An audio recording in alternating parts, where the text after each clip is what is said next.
Hello students, मैं संजीव मिश्रा अपने YouTube channel पर आप सभी का हार्दिक स्वागत करता हूं। आशा करता हूं आप सब स्वस्थ मस्त और अपनी पढ़ाई में पूरी तरह व्यस्त होंगे। पाठ 9, चिंता। कवि हैं महाकवि जयशंकर प्रसाद जी। प्रिय विद्यार्थियों, हम सब पढ़ रहे थे पाठ 9, चिंता। यह महाकाव्य कामायनी का पहला भाग, पहला सर्ग है और इसके कवि हैं महाकवि जयशंकर प्रसाद जी। पहले भाग में, वीडियो के पहले भाग में, पहले वीडियो में मैंने भावार्थ में बताया हुआ था कि जल प्लावन के बाद, प्रलय हो जाने के बाद, बाढ़ आने के बाद सब कुछ नष्ट हो गया, देवता नष्ट हो गए, केवल एक व्यक्ति बचा जिसका नाम था मनु। वह हिमालय की ऊंची चोटी पर पत्थरों की छाया के नीचे बैठा हुआ था। उसकी आंखों में आंसू थे और वह आंसू भरी आंखों से चारों तरफ बह रहे जल को देख रहा था, पानी की धारा को देख रहा था। वहां बैठे बैठे उसने देखा तो पाया कि जहां वह बैठा है वहां से नीचे केवल पानी ही पानी है और ऊपर केवल बर्फ ही बर्फ है। आगे कवि बताते हैं कि चारों तरफ केवल पानी पानी और बर्फ ही बर्फ था। ठीक उसी के तरह, हृदय की तरह, जैसा उसका हृदय एकदम शांत था, चारों तरफ फैली हुई बर्फ भी एकदम शांत थी। चारों तरफ केवल और केवल शांति ही शांति थी। युवा मनु एक युवा तपस्वी के समान बैठे हुए दिखाई दे रहे थे। जो लहरें समुद्र में उठ रही थी, वे लहरें हिमालय पर्वत के नीचे वाले भाग की चट्टानों से टकराती और उनका अंत हो रहा था। साथ में ही कवि मनु की मांसपेशियों का वर्णन करते हैं, उनके शारीरिक सौष्ठव का वर्णन करते हैं और बताते हैं कि मनु बहुत ही शक्तिशाली थे, वे स्वस्थ थे, उनमें स्वच्छ शुद्ध खून का दौरा हो रहा था, संचार हो रहा था।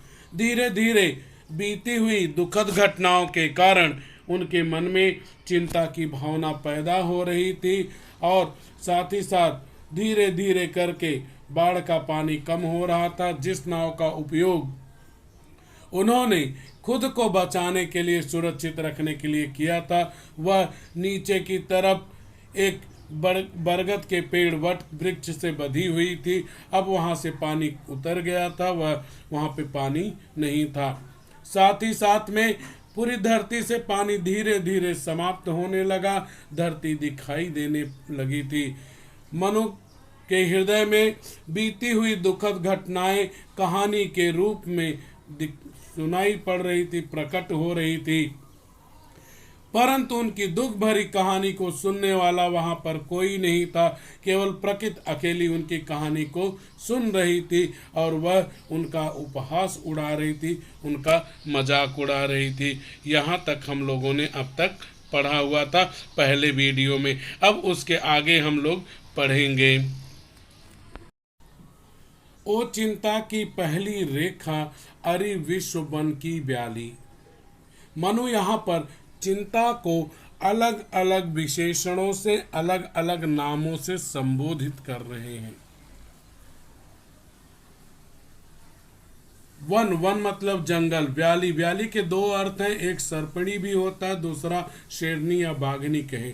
मनु चिंता को संबोधित करते हैं, अपनी बीती हुई दुखद घटनाओं को याद करते हैं, साथ में आने वाले अपने भविष्य को वो देखकर चिंतित होते हैं और चिंता में बैठे हुए मनु के माथे के ऊपर कई चिंता की रेखाएं दिखाई पड़ने लगती हैं। आप जानते हैं जब व्यक्ति चिंतित होता है तो उसके माथे के ऊपर कई पंक्तियां, लाइनें, रेखाएं दिखती हैं। मनु चिंता को संबोधित करते हुए कहते हैं कि हे मेरे माथे पर दिखाई देने वाली चिंता की पहली रेखा, तो विश्व रूपी जंगल में घूमने वाली शेरनी के समान है। हे चिंता की पहली रेखा, तू मेरे माथे पर दिखाई दे रही है, तू जंगल, विश्व रूपी जंगल में घूमने वाली शेरनी के समान है। जैसे शेरनी के सामने कोई आ जाए तो वह उसे चीर फाड़ कर नष्ट कर देती है। उसी तरह से हे चिंता, जिसके माथे पर तू दिखाई देती है वह भी पूरी तरह नष्ट होता है। तो मनु ने चिंता को जो पहला विशेषण दिया, पहला नाम दिया, वह था विश्व वन की ब्याली। ज्वालामुखी विस्फोट के भीषण प्रथम कंप सी मत वाली। स्फोट मतलब विस्फोट, भीषण अर्थात भयानक, कंप मतलब कपा देने वाली, कंपन पैदा करने वाली, मतवाली अर्थात अहंकारी, मस्त रहने वाली। यहाँ पे विश्व वन में रूपक अलंकार हुआ। आगे मनु चिंता को संबोधित करते हैं, उसे अलग अलग नामों से संबोधित करते हैं, विशेषणों से संबोधित करते हुए कहते हैं, हे चिंता की पहली रेखा, तू ज्वालामुखी के विस्फोट होने के पहले जो बहुत ही भयानक कंपन चारों तरफ पैदा होता है, उस कंपन के समान तू मतवाली है। आगे वे कहते हैं, हे अभाव की चपल बालिके, री ललाट की खल लेखा। अभाव मतलब जिसके पास सुख सुविधा के साधन नहीं है, किसी चीज की कमी है। चपल अर्थात चंचल, बालिका मतलब कन्या, ललाट यानी माथा मस्तक, खल लेखा, खल मतलब दुष्ट, लेखा मतलब रेखा। आगे मनु चिंता को इन विशेषणों से संबोधित करते हैं। वे कहते हैं कि हे चिंता की पहली रेखा, तू अभावग्रस्त चंचल बालिका के समान है। एक अभावग्रस्त बालिका जैसे अपने अभाव को दूर करने के लिए वह चारों तरफ दौड़ भाग करती रहती है। हे चिंता की पहली रेखा, तो उस अभावग्रस्त बालिका के समान है। तो यह तीसरा हो गया हमारा कि कवि ने चिंता को इन विशेषणों से विभूषित किया, तो वह हुआ अभावग्रस्त चंचल बालिका। री ललाट की खल लेखा। आगे मनु कहते हैं कि हे चिंता की पहली रेखा, तो माथे के ऊपर, ललाट के ऊपर दिखाई पड़ने वाली एक दुष्ट रेखा के समान है। तो यहाँ पे हमें 4 उत्तर मिल गए कि कवि ने चिंता को इन विशेषणों से संबोधित किया है। पहला हुआ विश्व वन की शेरनी, दूसरा हुआ ज्वालामुखी के स्फोट के कंपन के समान, तीसरा हुआ अभाव की चंचल बालिका, और चौथा हुआ माथे पर दिखाई देने वाली दुष्ट रेखा। हरी भरी सी दौड़ धूप, ओ जल माया की चल रेखा। हरी भरी सी, यहाँ पे देखेंगे उपमा अलंकार हो गया। तो हरी भरी अर्थात हरियाली से भरी हुई, दौड़ धूप अर्थात धूप छांव, जल माया, माया मतलब बनावटी दिखावटी, जो कि होती नहीं है लेकिन लगता है। चल मतलब चंचल, रेखा मतलब वही रेखा। आगे मनु चिंता को संबोधित करते हुए कहते हैं कि जिस तरह से जब कभी आकाश से धूप छांव दिख पड़ती है, बादल आकाश में रहते हैं, कभी धूप होती है कभी छांव होती है, तो हरे भरे जो खेत रहते हैं, हरियाली से भरे जो खेत रहते हैं, वे कभी ज़्यादा हरे दिखते हैं कभी कम दिखते हैं। उसी तरह से हे चिंता, तू जो है हर धूप छांव में हरी भरी हरियाली से भरे हुए खेत के समान है। आगे वे कहते हैं, ओ जल माया की चल रेखा, हे चिंता की पहली रेखा, तू जल माया की चंचल रेखा के समान है। जैसे पानी अदृश्य अस्थिर होता, पानी स्थिर होता है, एक जगह रुका रहता है, लेकिन उसमें एक कंकड़ मार देने पर पूरा एक अजीब तरह का दृश्य वहाँ दिखाई पड़ता है, चित्र स्पष्ट नहीं होता। उसी तरह से हे चिंता की पहली रेखा, तो जल की माया की रेखा के समान है। आगे देखते हैं, आह घिरेगी हृदय लह लहे खेतों पर करघा घनसी। आह यहाँ पीड़ा को प्रदर्शित कर रहा है। लह लहे खेतों अर्थात हरियाली से भरे हुए खेत। करघा, करघा का मतलब होता है ओला, जो बर्फ गिरती है आकाश से। घन मतलब बादल, यहाँ उपमा अलंकार है। आगे मनु चिंता को संबोधित करते हैं, उसे अहितकर विनाशकारी बताते हुए कहते हैं कि जैसे एक लहलहाते खेत के ऊपर जब आकाश से ओले गिरते हैं, बर्फ के टुकड़े गिरते हैं, तो वह उस खेत की पूरी फसल चौपट हो जाती है, नष्ट हो जाती है। उसी तरह से हे चिंता, तू बहुत हानिकारक है, अहितकर है। तू व्यक्ति के हृदय में पैदा हो करके धीरे धीरे तू उसे नष्ट कर देती है। छिपी रहेगी अंतरतम में सबके तू निगूढ़ धनसी। आगे वे कहते हैं कि अंतरतम, अंतरतम मतलब हृदय गहराई में, निगूढ़, निगूढ़ यानी अत्यधिक छिपा हुआ, धनसी धन के समान, यहाँ पे उपमा अलंकार हुआ। कभी आगे कहते हैं कि हे चिंता, जिस तरह से एक लोभी व्यक्ति के हृदय में, उसकी आत्मा की गहराइयों में बहुत गहरे धन छिपा रहता है, वह किसी को दिखाई नहीं देता है, वह छिपा कर उसे रखता है। ठीक उसी तरह से हे चिंता, तू भी छिपे हुए धन के समान सभी व्यक्ति के हृदय में हमेशा विराजमान रहती है और अवसर पाते ही तू बाहर दिखाई पड़ती है। इस तरह से मनु कहते हैं कि चिंता, तू इस तरह से एक स्वस्थ अच्छे मनुष्य का जीवन नष्ट करने में सक्षम है। किसी भी स्वस्थ मनुष्य को पूरी तरह नष्ट कर देने वाली है। यहाँ तक तो मनु ने चिंता को बहुत ही हानिकारक बताया। अब देखते हैं कि चिंता के कितने नाम मनु गिनाते हैं। बुद्धि मनीषा मत आशा, चिंता है चिंता तेरे हैं कितने नाम। बुद्धि आप जानते हैं, मनीषा का मतलब मन प्लस इच्छा, यह विसर्ग संधि है जिसका अर्थ होता है इच्छा या बुद्धि का विचार। मनु चिंता के नाम गिनाते हुए कहते हैं कि हे चिंता, तेरे अनेकों नाम हैं। कोई तुझे बुद्धि के नाम से पुकारता है, कोई मनीषा कहता है, मति, मति का अर्थ भी बुद्धि ही होता है, कोई मति कहता है और कोई आशा कहता है। इस तरह से हे चिंता, तेरे अनेकों नाम है। यहाँ पे संजाल बन गया कि चिंता के नाम, और यह महत्वपूर्ण प्रश्न है इस पाठ का, इस कविता का। तो एक बॉक्स में बुद्धि, दूसरे में मनीषा, तीसरे में मति और चौथे में आशा, यह चिंता के नाम हुए। अरे पाप है तू जा, चल जा, यहाँ नहीं कुछ तेरा काम।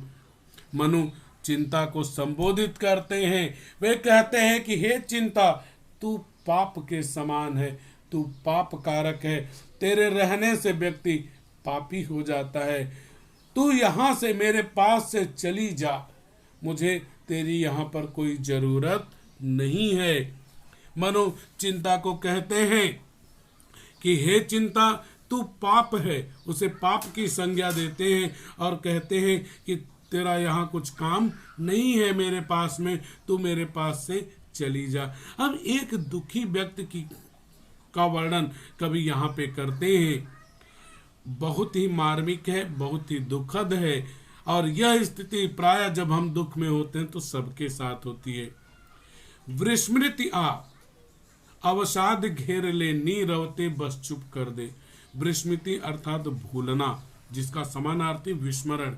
मनु कहते हैं कि हे विस्मृति, हे विस्मरण, तू मुझे अपने आगोश में ले ले, मुझे अपने घेरे में ले ले, तू मुझे अपने अंदर इतना समाहित कर ले हे विस्मरण कि मैं पुरानी सारी बातें भूल जाऊं। अवसाद घेर ले, अवसाद मतलब दुख। वे दुखों को निमंत्रित करते हैं, वे चाहते हैं कि हे दुख, उन्हें आकर तू घेर ले, और दुख अगर उन्हें घेर लेगा तो दुख के कारण, अत्यधिक दुख होने के कारण, न तो आने वाले भविष्य के प्रति वो चिंतित हो पाएंगे और न तो बीती बातों को ही विचार कर पाएंगे। इसलिए वे विस्मरण को निमंत्रित करते हैं और कहते हैं कि हे विस्मरण, तू मेरे पास में आ जा और अवसाद से कहते हैं कि हे अवसाद, हे दुख, तुम मुझे चारों तरफ से घेर ले, जिससे मैं बीती हुई घटनाओं को याद न कर सकूं। नीरवते बस चुप कर दे। नीरवते मतलब शांति।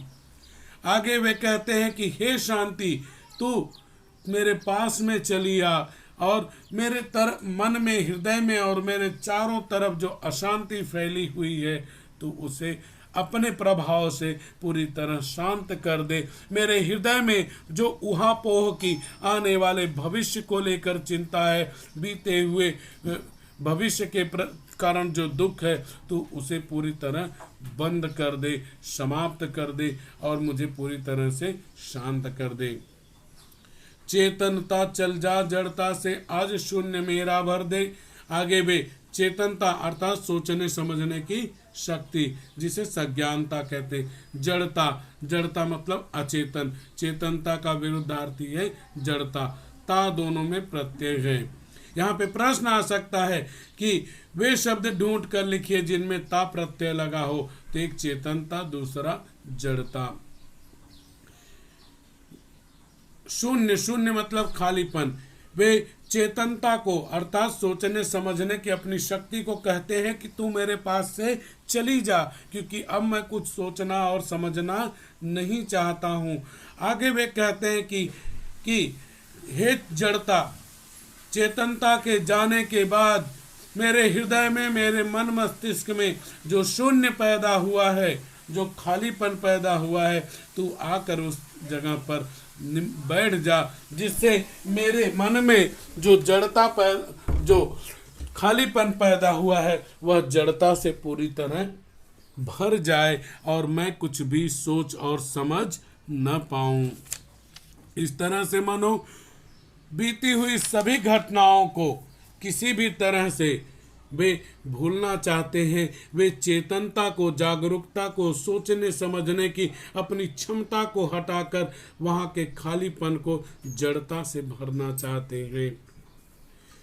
चिंता करता हूं मैं जितनी उस अतीत की, उस सुख की, उतनी ही अनंत में बनती जाती रेखाएं दुख की।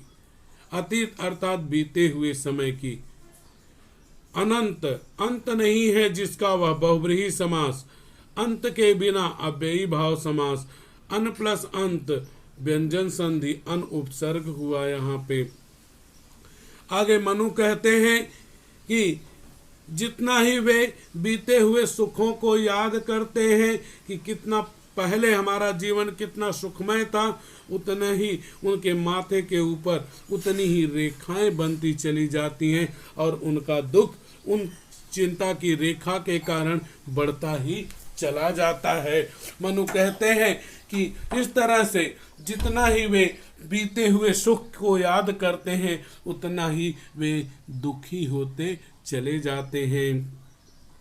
अब यहाँ पर कवि बताते हैं कि आखिर किन कारणों से देवताओं का विनाश हुआ, देवता किस कारण से नष्ट हुए और किस कारण से उनकी जो संस्कृति थी, उनका सुख था, वो नष्ट हुआ। अरे अमरता के चमकीले पुतलों तेरे वे जयनाद, कांप रहे हैं आज प्रतिध्वनि बनकर मानो दीन विषाद। मानो आया उत्प्रेक्षा अलंकार है। यहाँ पे भी ता लगा है, तो यहाँ पे ता उपसर्ग प्रत्यय हो गया आपका। अमरता के चमकीले पुतलों, यहाँ पर देवताओं को कहा गया है। जयनाद मतलब जय घोष मतलब नारे। प्रतिध्वनि आवाज का कहीं से टकरा करके लौटना प्रतिध्वनि कहते हैं। कांप रहे हैं मतलब कांपना। दीन, दीन मतलब उदास, विषाद मतलब दुखी।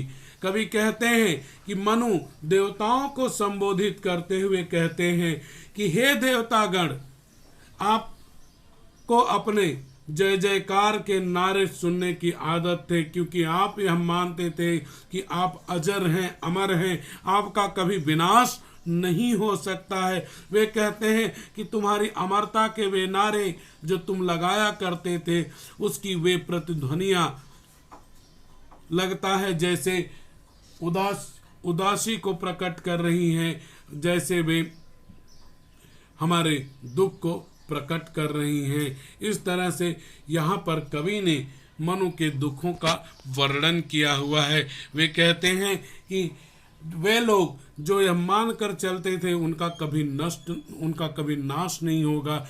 वे नारे लगाया करते थे, अपने जय जयकारे लगाया करते थे। उनकी जयकारों की वे ध्वनियाँ प्रतिध्वनि बनकर आज चारों तरफ गूंज रही हैं और उन ध्वनियों को सुनकर ऐसा लगता है कि मानो वे देवताओं की उदासी को, उनके दुख को प्रकट कर रही हैं। आगे कवि कहते हैं, प्रकृति रही दुर्जय पराजित हम सब थे भूले मद में। भोले थे हाँ तिरते केवल सब विलासिता के नद में। दुर्जय दुह प्लस जय विसर्ग संधि, जिसका अर्थ होता है अपराजित। मद मतलब अहंकार। भोले मतलब सामान्य। विलासिता मतलब किसी चीज की अधिकता। नद नदी। आगे मनु कहते हैं कि आखिर देवताओं का विनाश होने के पीछे कारण क्या है। वे जो अपने आप को अमर कहा करते थे, प्रकृति ने उनको उनका स्थान दिला दिया। कवि कहते हैं कि हम मान कर चलते थे, देवता लोग मान कर चलते थे कि देवताओं का कभी अंत नहीं होगा, लेकिन प्रकृति वह अपराजित रही, वह विजेता रही, अजेय रही और उसे कोई पराजित नहीं कर पाया। तो पराजित कौन हुआ। वे मनु कहते हैं कि वे देवता जो अहंकार में थे, अहंकार के नशे में चूर थे, घमंड से भरे थे कि कभी हमारा विनाश नहीं होगा, हम नष्ट नहीं होंगे, हमारी विलासिता के साधन बने रहेंगे। कवि कहते हैं कि मनु कह रहे हैं कि प्रकृति तो अपराजित रही, वह अजेय रही, लेकिन जो देवता अहंकार और घमंड के नशे में चूर थे वे सभी पराजित हो गए और नष्ट हो गए। भोले थे हाँ तिरते केवल सब विलासिता के नद में। कारण बताते हैं, कहते हैं कि सभी देवता हमेशा प्रकृति की तरफ से भोले बने रहे कि प्रकृति हमारा कुछ भी बिगाड़ नहीं पाएगी। तिरते मतलब तैरना, अवगाहन करना। और सभी देवता केवल विलासिता की नदी में हमेशा तैरते रहते थे, सुख और सुविधा की विलासिता की नदी में केवल तैरते रहा करते थे, और जिसके कारण से सभी देवताओं का अंत हो गया। क्या क्या नष्ट हुआ, वे सब डूबे, अर्थात सभी देवता जल प्लावन में, प्रलय की बाढ़ में सभी डूब गए। डूबा उनका विभव, भय भव विभव पराभव करनी। विभव मतलब संसाधन, उपकरण, और सभी देवताओं के जो उपकरण थे, सुख सुविधा देने वाली जो चीजें थी, वे सभी चीजें प्रलय की बाढ़ में डूब गई। बन गया पारावार, पारावार यानी सीमा। कारण यही था कि विलासिता की जो सीमा होती है, उस सीमा को देवता पार कर चुके थे। मनु कहते हैं कि देवता डूब गए, पानी में डूब करके नष्ट हो गए, और उनका जो विलासिता पूर्ण जीवन था और विलासिता देने वाले जो चीजें थी वे सभी नष्ट हो गई। कि कारण यह था कि वो सभी विलासिता की अपनी सीमा को पार कर चुके थे। तो सीख मिल रही है यहाँ पे मनु के द्वारा कि कभी भी हमें किसी चीज की सीमा को, लिमिट को क्रॉस नहीं करना चाहिए। उमड़ रहा था देव सुखों पर दुख जलधि का नाद अपार। जलधि मतलब समुद्र। आगे मनु कहते हैं कि देवताओं का जो सुखी जीवन था उसके ऊपर जो दुख का सागर है, दुख का जो सागर है उसका नाद मतलब ध्वनि उमड़ रही थी, अर्थात उसके ऊपर अपना प्रभाव जमा चुकी थी। देवताओं के सुखपूर्ण जीवन के ऊपर, सुखी जीवन के ऊपर दुखों का जो बादल समुद्र था वह उमड़ पड़ा था और उसकी कोई सीमा नहीं थी। अपार मतलब सीमा रहित, जिससे पार न पाया जाए। इस तरह से यहाँ पे कवि जयशंकर प्रसाद जी ने किस तरह से, अगर अधिकता है तो विनाश होता है उसी का वर्णन किया है और मनु के दुखों का वर्णन किया है। यह पूरी कविता कामायनी महाकाव्य के पहले सर्ग चिंता से लिया गया है।